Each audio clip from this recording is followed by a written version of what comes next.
آج دوپہر میں انصاری چوک سے میں نکلا تو مجھے ایک ضروری کام پڑ گیا اور میں گلشن مارکیٹ کی طرف جا رہا تھا. تھوڑا سا ہی آگے گیا تو مجھے ایک بڑی عمر کے آدمی، میں ان کو جانتا ہوں، تو وہ پیدل جا رہے تھے. وہ تھوڑے لنگڑا کے چلتے ہیں، میرے علاقے کے محلے کے ہیں. تو میں ان کے پاس جا کے رکا اور تقریباً 1-1:30 بجے کا ٹائم تھا. اور ملتان آج کی گرمی، آپ کو اندازہ ہوگا کہ آج کس قدر آج گرمی تھی.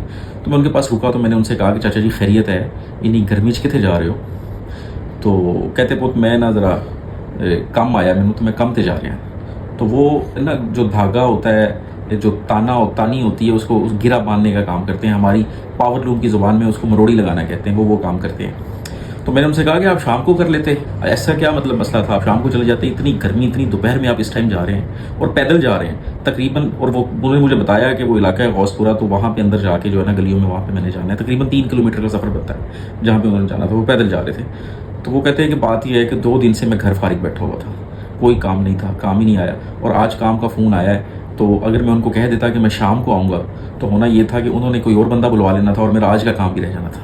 تو میں نے اس لیے سوچا کہ چلو پیدل چلتا ہوں، تھوڑا پہنچ ہی جاؤں گا اور جا کے کام کر کے آؤں، مزدوری کر کے آؤں.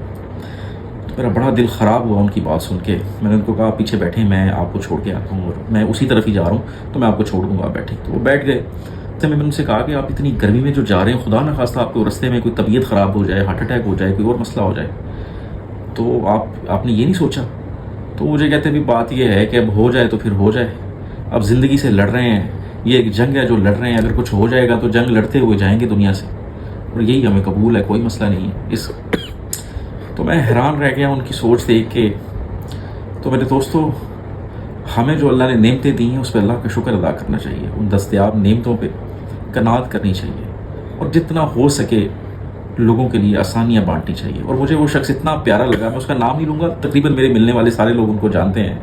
اور یہ زندگی سے لڑتے ہوئے اور زندگی کی اور اپنی ذمہ داریاں نبھاتے ہوئے لوگ دنیا کے خوبصورت ترین لوگ ہیں.